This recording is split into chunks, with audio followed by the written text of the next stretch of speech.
Yo, hey, how you doing, everybody? Yeah, got a minute? Hades, Lord of the Dead, nice to see you. Hey, guess what? I got a place for you. Welcome back to WaterparkRanger's Let's Play Kingdom Hearts. In the last episode, we continued going through the Hades Cup, and we're actually fighting Hades himself starting off this episode. You might notice that it doesn't look like we're doing any damage to him. That's because he's the first character we've encountered who actually has a hidden life bar above the purple one, which is the most HP you can possibly have. So, in other words, you're just going to have to hit him a while until you start seeing his HP decreasing. Now, here's the pattern to fighting him. Basically, since you got Blizzaga from earlier, you need to use Blizzaga on him first, kind of to reduce his shield, kind of. Like, when he shoots a stream of fire out from his hands, that's when you have to use, I'm not talking about this double stream. When he does this, you need to target him and then roll, usually clockwise or counterclockwise, depending on how he shoots the flames. You can't jump over them. It's better just to try and run behind him when he's doing that, and go after him generally with berserk attacks otherwise. Occasionally you'll see he'll do this attack where he'll just shoot out fire directly in front of him in a short burst, and the way you get past that, yeah, when he does this, you use Blizzard on him.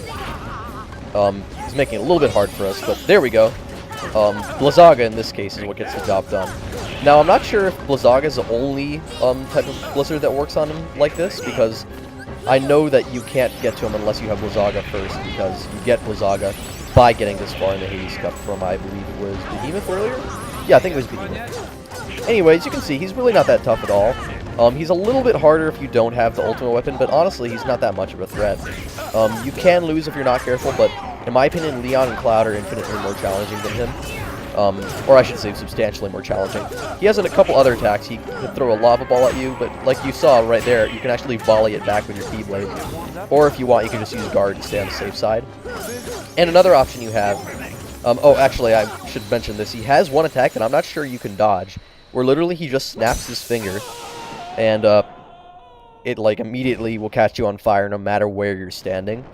And I don't think you can dodge it, and that is actually a very dangerous move, but I don't think he actually used it on us, because it just does it does a real good amount of damage. All his attacks are highly damaging, actually, but we didn't take as much damage because of her great equips. And you get the strongest, Graviga, if that's how it's pronounced. I'm guessing it's Graviga, because it just sounds stupid at that point, like, honestly. Graviga? Really? That sounds like Galaga, like that old arcade shooter game. Actually, I remember, I used to be a big fan of Galaga. The thing about arcade games, but you know, is just, at a certain point, they just cost too much to play any further. And when people say that games these days are far more expensive than old arcade games are ripping people off, the truth is, you know, that's absolutely not true at all. That's, like, a misconception from, like, 2 generations ago, more or less. Where basically all the money that takes to play an arcade game is just, it's much more bang for your buck, honestly, if you get any game on a console. Even something for like $60, like Skyrim, for example, I still believe is $60, but it's absolutely worth every penny because, Jesus Christ, it has so many hours of gameplay time. I know, because I've actually played a good amount of Skyrim. I played it for about 2 weeks, because there's some people that I stay with on occasion in North Carolina. In this case, it was just the Skyrim marathon the whole way through. Though don't expect a Let's Play from that anytime soon. Considering that I don't actually own a PS3 or an Xbox, so that kind of also makes it difficult to do games on those consoles, as you would figure. Actually, what I'm kind of looking forward to is because E3 is, I believe, about a month from now. And I think that for once I'm actually going to have something to look forward to at the E3. Particularly it's Nintendo's conference that I pay more attention to, because I generally care more about their games. But I guess I've been pretty let down by the last few E3s in a row. Oh, and here we have another sneak army. These things start appearing more frequently, and I think there's actually going to be a point where we fight 2 of them a little bit further ahead. The curse keeps making its returning appearance. Oh, for once I think we defeated it right when it became visible. Usually they start around for a little bit longer. As you know, they have that weird extra invincibility timer, which is kind of a pain to deal with. Well, yeah, I was talking about E3. It's coming up in about a month, and I'm probably going to be watching the Nintendo conference. And I've been let down by the past few just because they've had... Well, it's not like the last one was the worst one ever, but the previous few, one of them I know had the Wii Music presentation, which just was, well, pretty much awful. I'm not even going to bother with these white mushrooms. I don't believe you can actually get items from them because you're not allowed to get items in the Hades Cup. So I'm not about to try. I'm just going to wipe these guys out of the way. Like so. I don't think you can actually technically kill them.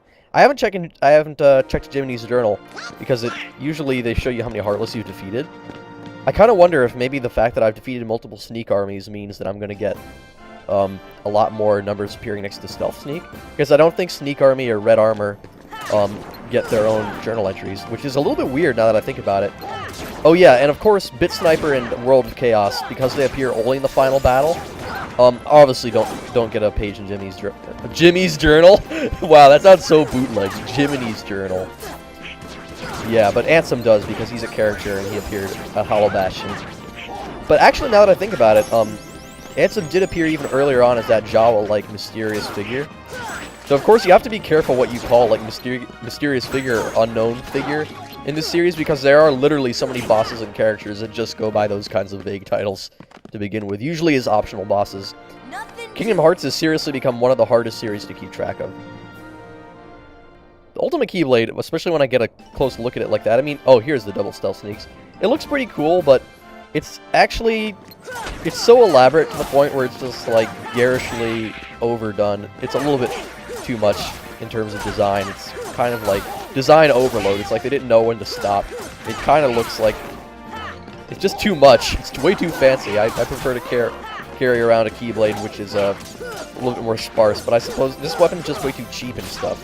See, this is where I usually prefer something more balanced along the lines of Oathkeeper or Oblivion, just because I prefer having the extra attack.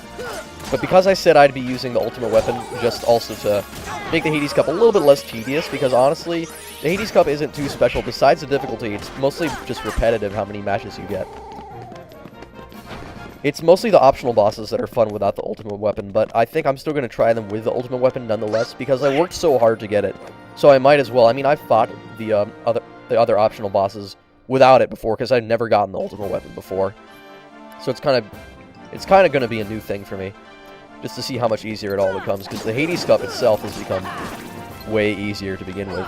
Oh yeah, this match, the last two matches before the final match in the Hades Cup are, well, they don't specify the exact number of enemies they're going to be fighting in each one, because basically this one takes enemies that you fought in the Hollow Bastion, like the typical Heartless you fight. They're like, let's see, wizards, wyverns, and I think those are defenders. Yeah, I'm pretty sure that's called the defender. Yes, those are the three that you fight here, and there's just like certain amounts will start appearing. Because remember the last part at End of the World, like right before you go through the door to Ansem, there's just like a lot of Heartless that keep appearing until you get the seal off. That's pretty much what this is, but with Hollow Bastion Heartless. And then the next round is literally that place from End of the World, only it appears in the Hades Cup. And there might be more enemies, there might be less. I'm not actually certain which one is more. I know that one way or another, this one is probably more challenging due to the fact that you had so many matches to go through beforehand. So let's just get a move on and go to that semi-final match already. Oh yeah, but wow, I keep getting off track about E3. What I want to say is, I think that what's going to be really good about this one is finally, there's just way too much press out about Pikmin 3 for it to not be a thing that appears there. And for the first time in legitimately, I feel like 3 years, I actually kind of care about Pikmin 3 again. Like, there was a long time when I was just waiting and then just kind of didn't care because it was taking way too long. But now that the fact that an announcement's finally in sight, I'm interested to see how things play out. I'm obviously going to be pre-ordering it, like, unless it turns out to be total crap, which I would be so surprised. Like, Pikmin 2, if they just continue, like I've said before, if they just continue with the formula they set up in the second and just elaborate on that, expand it, they have an incredible game on their hands, seriously, without hardly too much to change. I know, actually, that there are some people who have complained about the difficulty level of Pikmin 2, but I honestly think that it's very easy, especially once you get the hang of it. And 3 could do with a good dose of extra challenge. I know that Skyward Sword had included a Heroes mode, or Hero mode, whatever, where basically you take double damage or something like that. And I mean, it's good that Nintendo's still allowing the challenge to be there. I mean, that's one thing that I think they've gotten a little bit better at recently. And I have to say, this is where Wind Waker could have used a higher difficulty setting.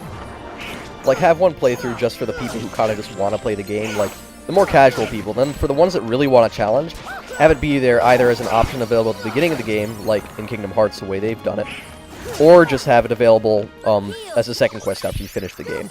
That would have been a much better idea to do with Wind Waker. Like, Wind Waker's second quest could have been better if, say, they allowed enemies to do double damage or take double hits. Honestly, both would have been necessary to make that game challenging at all, but I digress. It's time to go to the final match of the Hades Cup. And what a final match it is. It's probably not something you were expecting. Rock Titan. So who is Rock Titan exactly? Well, he appeared in the Hercules movie, where all the Titans actually appeared because they were summoned by Hades. And the Rock Titan was one of those Titans, and he appears as the ultimate challenge of the Hades Cup. Strangely enough, every hit that you land on him gives you a tech point, even if it isn't necessarily hard to hit him, like, at all. Hit his feet enough, and he'll fall over. That's your chance to go up and hit the heads. Do a little bit extra damage. Ars Arcanum is great for using against them up here. Or Ragnarok, I suppose, but Ars Arcanum is better. One thing you do want to watch out for is the heads do have a little chin hitting attack where they'll, like, slam their jaw down on you. And that can actually do a ton of damage. That's it, though. That's the only thing you have to watch out for. After he stands up again, it's a little bit hard to keep your balance and keep hitting him. So you may have to go down eventually and just hack away at the feet again to knock him over. Of course, when he's walking around, occasionally, if you get hit by one of his feet, you'll get hurt. But that's about it. Honestly, not challenging at all, this guy. It's really surprising that they thought that this guy would be a good idea to be the last person you fought in the Hades Cup. Honestly, Hades would have been his harder challenger than Rock Titan. Of course, he also has a hidden life bar like Hades because he just has so much HP. But that was it. He's really quite easy. That's all there is to him. You know what they say, I suppose, is the bigger they are, the harder they fall. Definitely holds true for Rock Titan, who's absolutely huge, but for all his size, really can't do much at all. So that's a little bit depressing. All that in the Hades Cup for a not very challenging finale. That being said, this is actually going to be my longest episode yet of all the videos that I've made thus far, at 19 minutes. About 19 minutes, because there's actually one more thing I want to do this episode. Before we do that, let's celebrate our victory in the Hades Cup. Hard-earned victory that took 3 episodes to get. And that was with the Ultima weapon. Hades is apparently still alive, but now he's also bald. His fabulous fire hair has been forever extinguished. And Phil and Hercules are so proud of us, and we have Trinity Limit, which we're never really going to use. Alright, I've cut ahead somewhat. I'm just showing you some spells that you're going to want to have equipped for what we're going to do. First off, here are some important abilities. Definitely have Guard ready. Second Chance, all these things are great to have. If you want to see exactly what they are, just pause and hold it down. Have all your elixirs ready. This is going to be a match that only Sora is going to enter. You only get it, I believe, after you clear the Hades Cup. This is the gold match. It's against a singular opponent, who is, by my reckoning, the 4th strongest or most difficult boss in the game. Yes, 4th most difficult boss in the game. Right ahead of the Maleficent Dragon. The Ice Titan. Now, unlike the Rock Titan, the Ice Titan is not so much of a joke. As a matter of fact, if you don't have the Ultima weapon and don't have these upgrades and are not at my level, you may never actually be able to defeat the Ice Titan. Because a lot of people have trouble with this boss. It is a very difficult boss. Because of all of our insane upgrades via our levels and our equips, we're not going to take very much damage during this battle.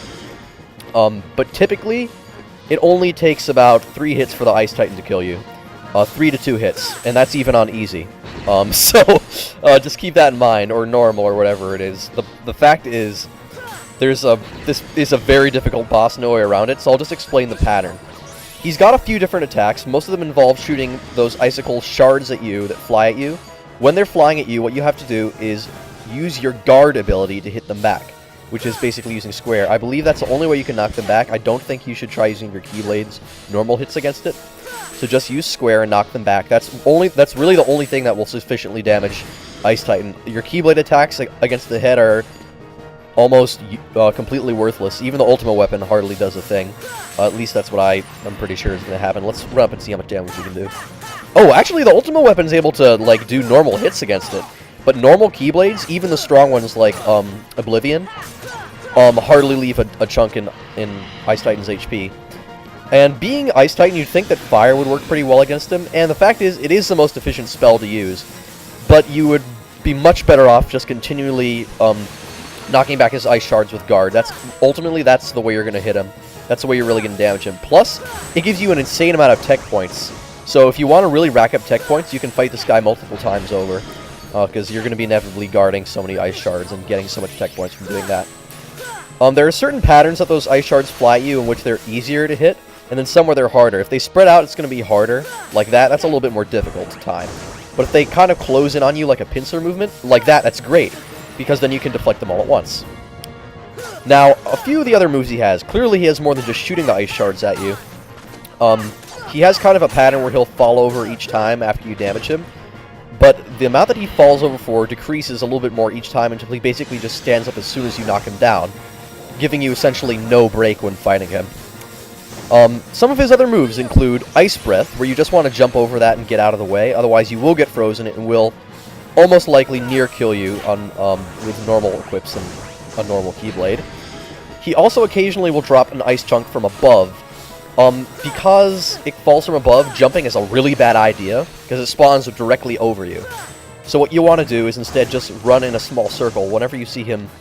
oh crap, and this is his final move, a Giant Blizzard. Whenever he does that Giant Blizzard, he can literally, as you saw, he's only going to do it once he has like 2 life bars left. He can literally just shoot it out like right on the fly. It doesn't take him hardly even a second to charge. So get into the corner of the arena, because that's the only place you're going to be safe from his Blizzard. There he goes! That Blizzard is a near kill on just about every difficulty setting. In fact, it's pretty much an insta-kill if you get caught in that Blizzard under normal circumstances, which is mainly one of the reasons that most people have a near impossible time fighting him. Also because usually people are so quick to run out of magic due to how much they're going to have to cure due to nearly dying with every other hit that they take. You may notice also that the further you get along in the fight, with every footstep that he takes, it's going to trigger more things like ice falling from above, ice shooting out of his ankles, which is really quite annoying to try and track. And of course he has that annoying attack where he spawns icicles out from the ground from underneath you. And I suppose the best thing to do is just jump to get away from those. But he kind of screws you over because you're stuck not jumping to avoid the things that fall from above, but you can't stay on the ground because the icicles are going to be shooting out from you from below, which is mainly why he kind of catches you in a pincer movement, and you're just inevitably going to take a lot of damage no matter what you do.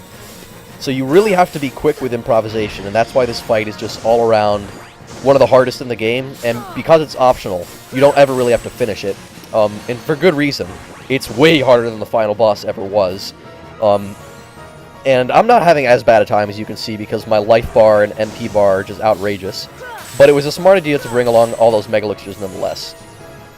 Now, one last thing of note is that once he gets really low on HP, he'll actually start shooting a lot more icicles towards you at once, which might seem bad, but the truth is, it's his biggest weakness, because it actually lets you rake up a lot more damage at once when you deflect them. Meaning, once you get him to the green, you really only have to deflect just a couple more hits.